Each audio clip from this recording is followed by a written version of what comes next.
Para geral, que minha amiga Ellen Cordeiro já está aqui conosco. Hoje é dia de coluna Pais e Filhos. Vamos falar de um assunto super delicado, mas mais que necessário. Bom dia, Ellen. Seja sempre bem-vinda. Bom dia, né, Ednei? Bom dia a todos, né, que estão aqui nos prestigiando mais uma vez.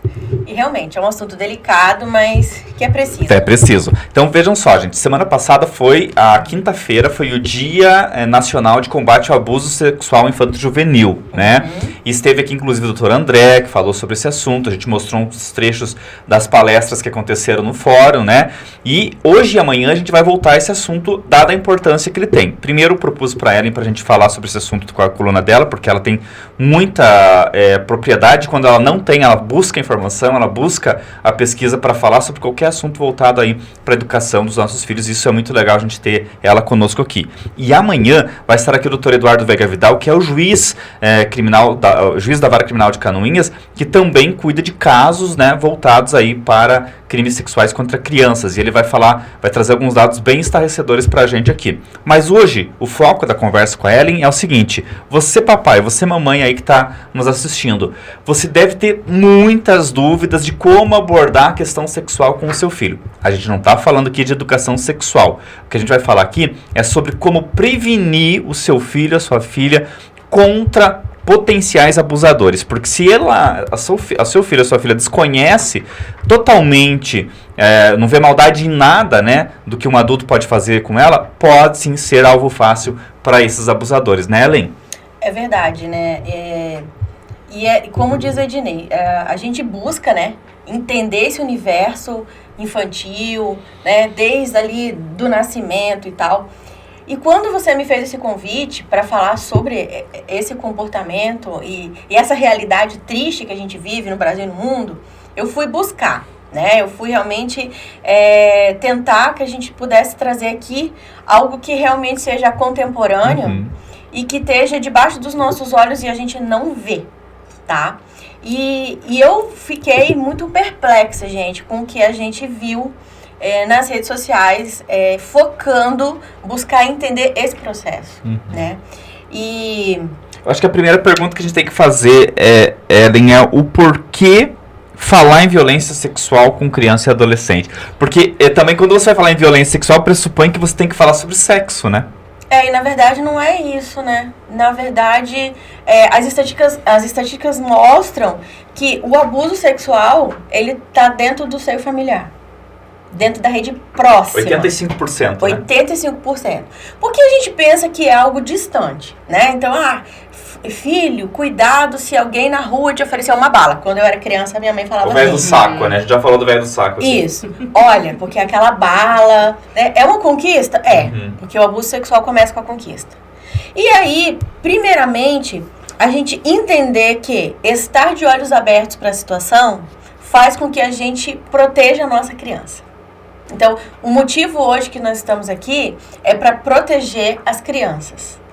Seja as nossas de relações mais próximas, como a todas as famílias que vão assistir esse programa depois, né? Então, falar sobre isso, alertar e também ajudar a você se posicionar.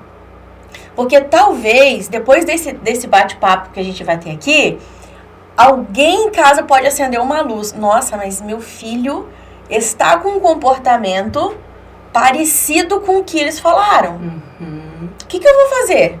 Então, hoje nós vamos falar sobre o assunto, alertá-los e também deixar uma orientação de como você deve agir.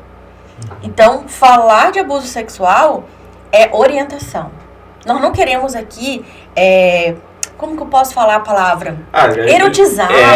Ou ensinar a filha, funciona assim, né? O sexo funciona assim, assim, assado. Não é por aí a conversa. A conversa é no sentido de ela entender sinais de alguém que possa querer fazer um mal contra ela. Isso, né? Isso aí, exatamente. Aí quando você fala de sinais que a criança pode estar apresentando e que a mãe e o pai aí percebem que a criança é esquisita, mas não sabem dizer o que é. Que sinais seriam esses? Por exemplo, até peguei esse dado, tá? Tipo, trazendo uma referência atual para vocês.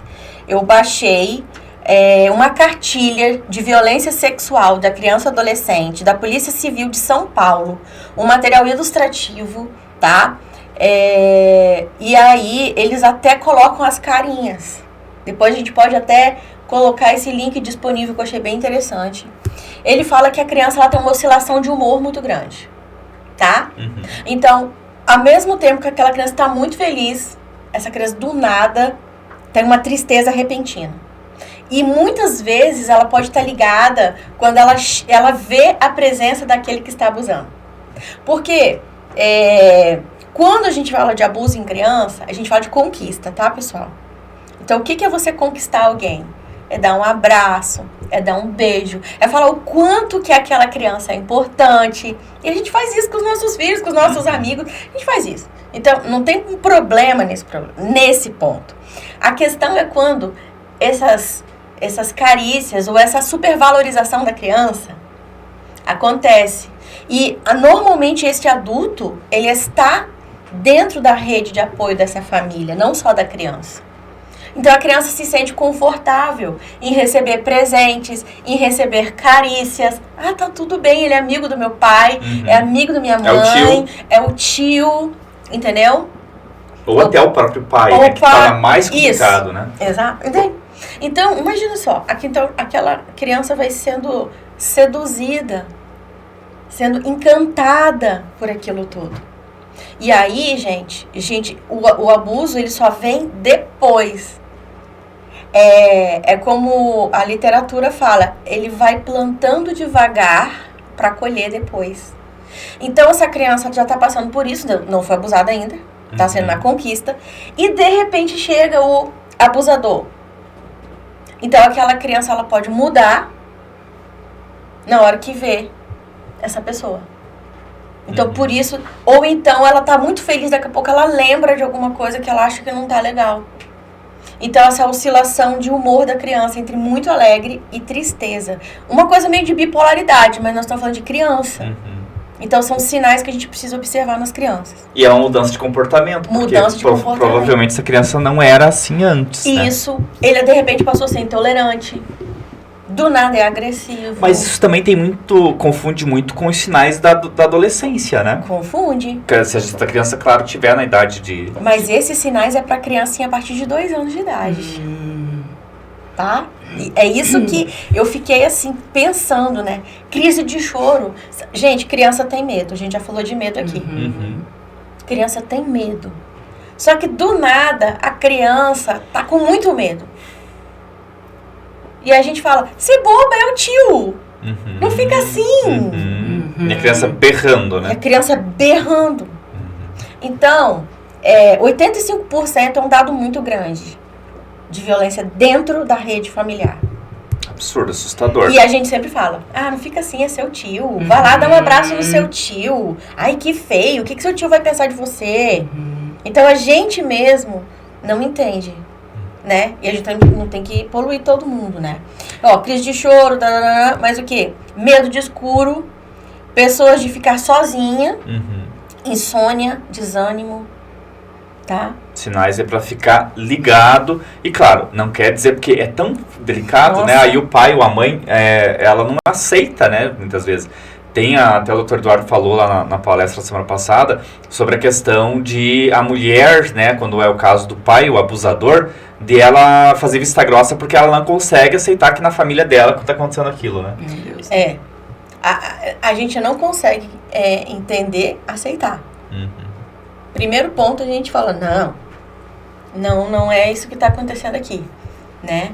E aí, tanto é que, como a gente deve agir nesses momentos, tipo, poxa, eu tô desconfiada, eu não vou criticar, eu vou acolher, eu vou me colocar, olha, eu sou sua amiga, filho, filha, o que tá acontecendo?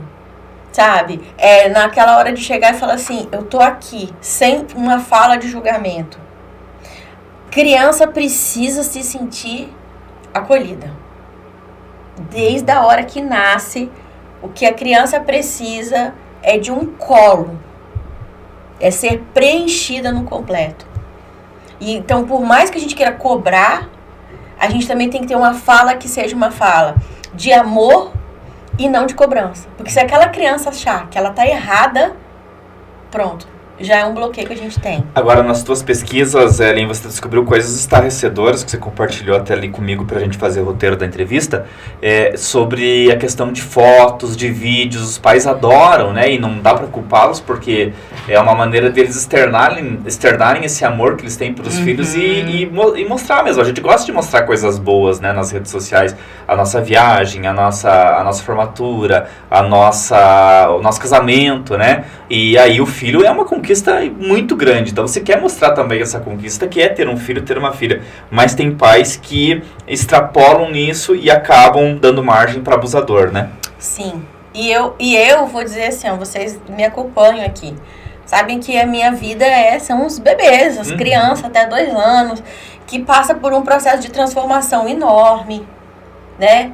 Mamar, se a gente for olhar, é um bebê, né, mamando, com o seio da mãe exposto, né, a criança, né, precisando fazer aquela pega, sugar aquele seio, e tem gente que consegue ver maldade e malícia. Em tudo, vamos dar os créditos a quem merece, tá? Entrei lá no Instagram da Bárbara, é uma psicóloga, ela é especialista em violência e abuso sexual, tá? Até me encaminhar esse vídeo. Eu fiquei perplexa quando ela falou o seguinte, eu não vi o vídeo ao qual ela comentou, que eu também não tive a curiosidade de buscar, porque eu não tinha estômago para isso, mas ela colocou lá que na semana passada rolou um TikTok no Brasil inteiro de um bebê comendo banana. Até me deu uma curiosidade, falei, eu vou procurar esse bebê comendo banana, mas eu falei, não merece isso. Que é mais um clique, né? É mais um clique. Mais uma visualização. Alguém, numa fase de introdução alimentar, uma mãe feliz, tá? Que o teu filho estava comendo uma banana, principalmente nesse método novo BLW, que quem não conhece, antigamente a gente amassava a banana bem amassadinha e dava na colher pro bebê.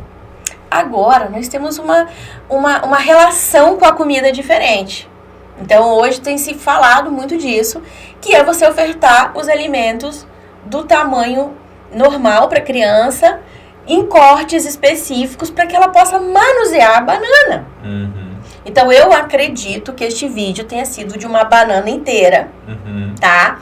E esse bebê então pegou essa banana e começou a comer essa banana. Ela falou o seguinte: este vídeo viralizou na internet com 400 mil curtidas. Ela perguntou: será que esse bebê era tão lindo assim? E será que essa banana estava tão perfeita a ponto de sensibilizar 400 mil pessoas para curtir um bebê comendo banana? E aí ela falou, não, gente, não era o bebê comendo banana. Era a forma de uma criança abocanhando uma banana. Ai, Jesus. Que atiçou os doentes, né? Que atiçou os doentes. Os doentes. E ela chegou e falou assim, gente, eu sou especialista em abuso sexual. Então, qual é a problemática que eu quero trazer aqui com vocês? Que esses pedófilos, ou essas pessoas que têm esse comportamento abusivo, eles colocam nos comentários... Gente, eu tô chocada disso que eu vou falar pra vocês. Colocam no comentário o segundo que aquele bebê demonstrou algo que pudesse te erotizar. Não sei se eu posso falar essa palavra agora nesse horário. Sim, claro. Então, olha o cuidado que o pai e a mãe têm que ter. E a gente está falando de um bebê comendo uma banana. Agora, se imagina vídeos ou fotos de crianças nuas tomando banho. Sim! Que muitos pais postam, né? Não dá, né, gente? Não dá mais. Não gente, olha, eu falei, hoje eu vou fazer um monte de careta no ar, porque eu fiquei perplexa. Se você quiser as figurinhas, depois o Harry te manda, ele faz ali.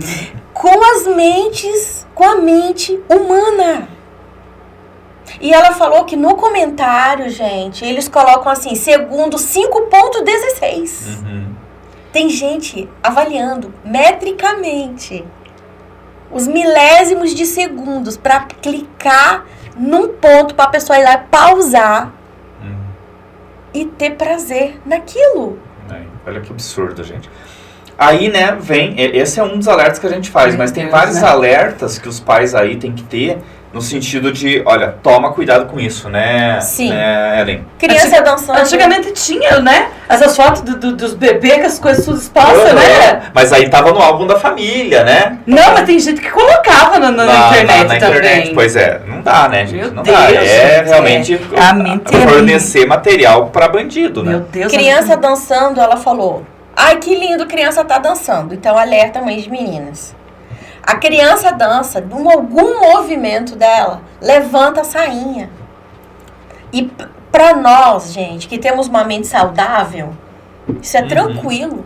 Mas pra quem não tem, isso é um perigo. E a criança não tem essa vergonha, né? Discernimento, Tá né? nem aí, esse discernimento não E tem. nem a gente. A gente acha lindo. É. Ela dançando e fazendo gestos. Porque pra gente é legal, né? É uma conquista, né? A Polícia Civil de São Paulo, ela lançou uma cartilha sobre violência sexual contra criança e adolescente, algo bem recente, né, Ellen? Sim. E ali tem algumas recomendações que são muito importantes que você elencou aqui pra gente, né? Exatamente. Aí alguma delas, né, até falei com relação a quando a gente perceber que essa criança possa estar tendo tipo de abuso. Porque assim, hoje, aquilo que a gente falou, esse exemplo agora, é de um exemplo virtual, né?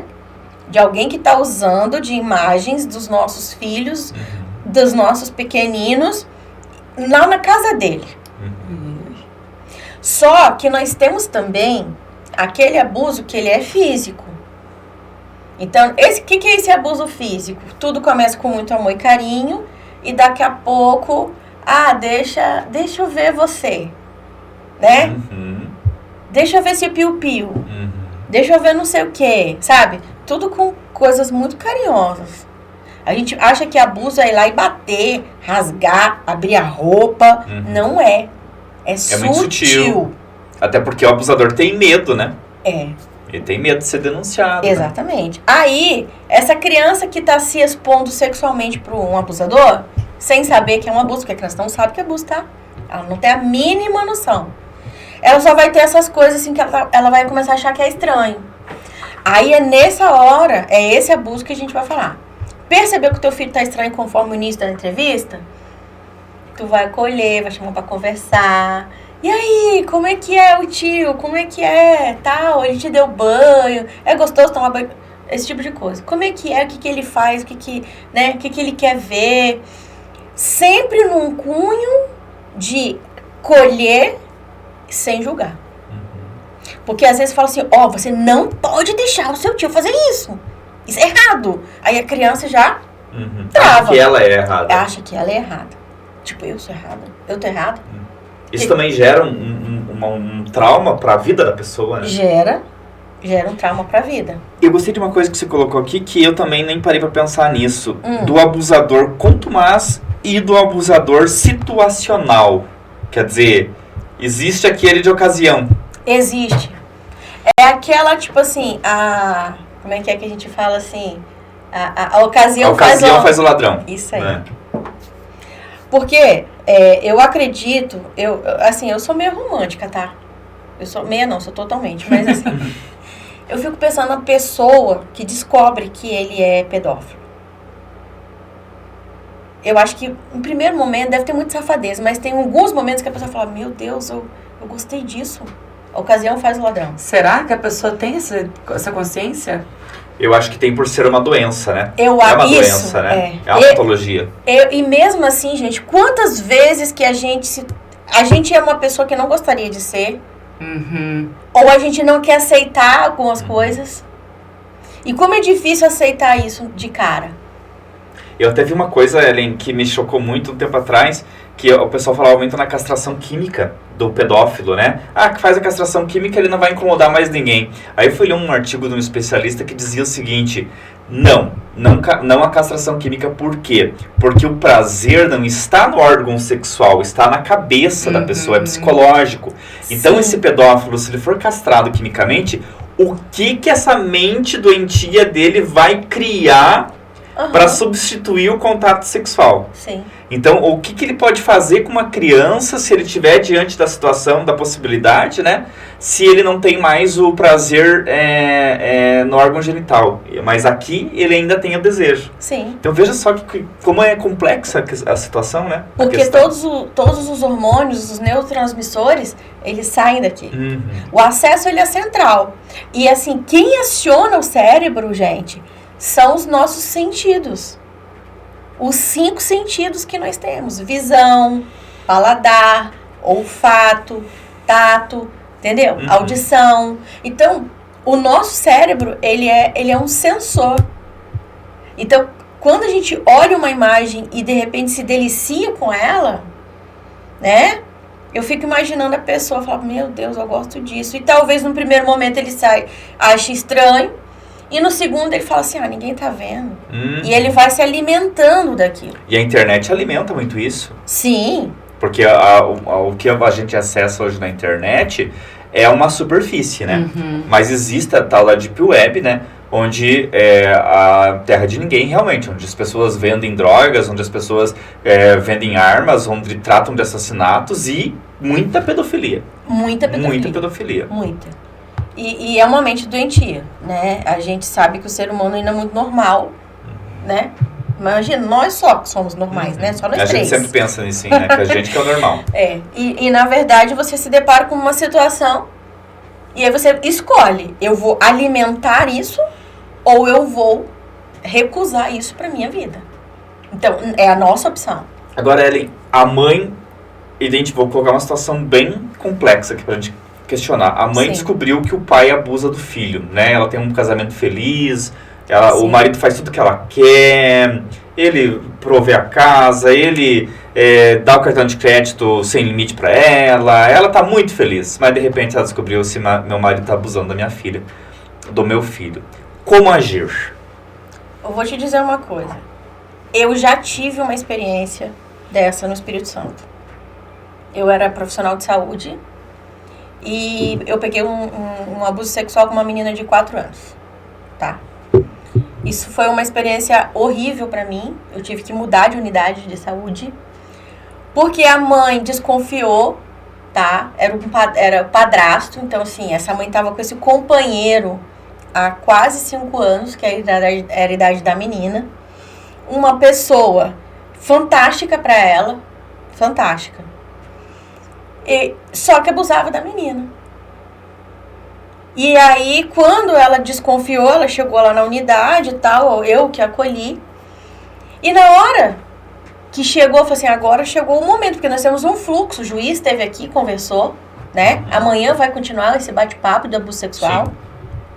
Só que chega um momento que a denúncia ou a queixa-crime, ela tem que ser feita pela mãe, por esta mãe. Uhum. Só que eu não posso obrigar essa mãe a denunciar se ela não quiser. Entende? Você não poderia denunciar? Não poderia. Eu fui, eu coloquei ela dentro do meu carro. E falei, eu vou com você. Quando chegou na delegacia, fez exame de corpo de delito, fez tudo, não, né? Comprovado o abuso sexual, tá? Na criança. E estudando isso aqui agora me relembrou exatamente o comportamento da criança. Na hora H, a mãe falou, não vou abrir uma queixa. Olha só. E aí faz o quê? Tá? E aí o juiz chegou e falou assim, agora é com a gente, a proteção do menor. Aí a infância, né?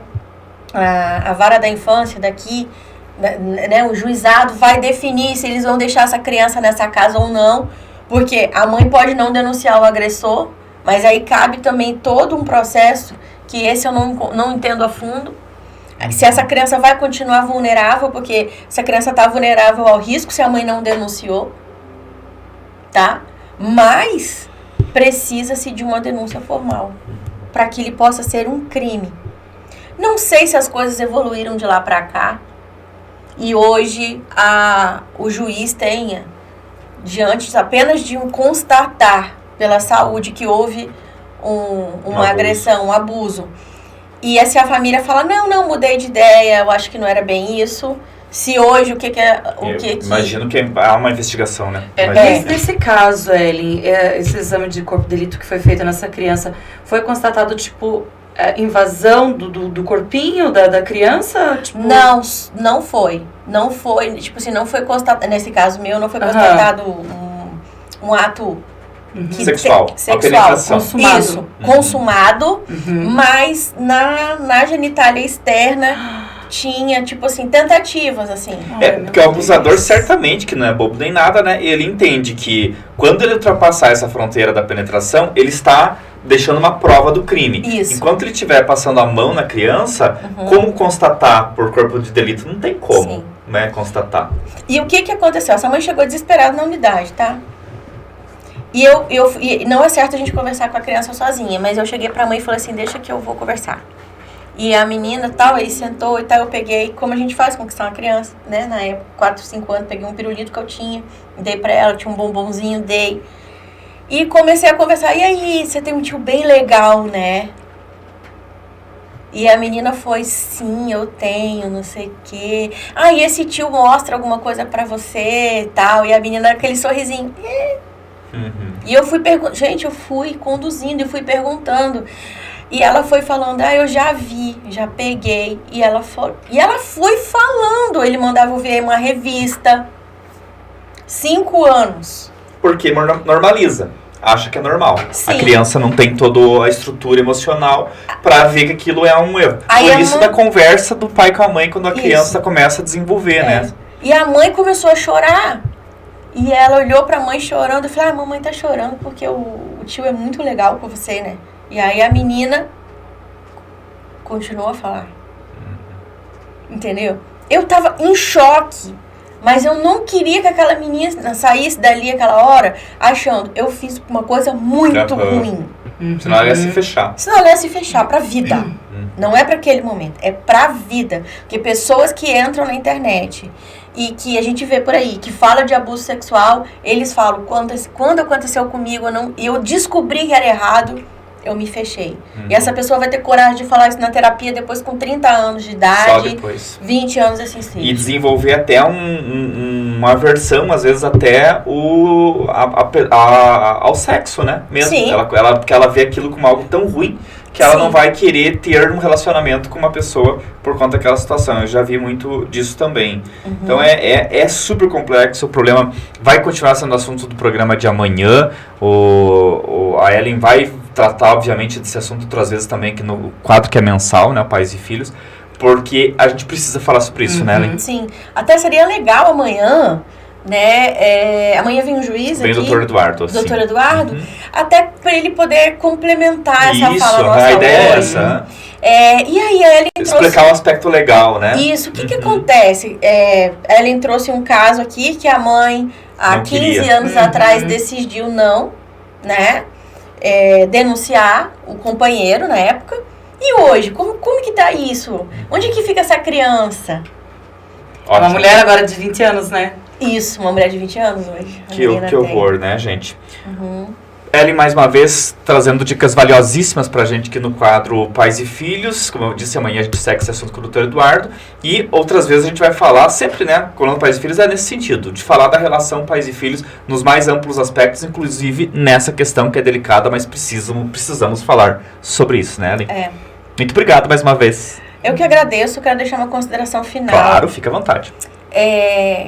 Fotografe, filme seu filho, né, curta esses momentos. Mas filtre o que você vai publicar. Selecione. Os olhos do mundo não são os teus olhos. Não são os teus olhos, né? Vamos proteger, porque é isso a gente vai conseguir tentar um mundo melhor, né, gente? Vamos tentar fazer a nossa parte, né? Certeza. Ellen, obrigado mais uma vez. Sempre muito bom te receber aqui. Mês que vem tem mais colunas Pais e Filhos, né?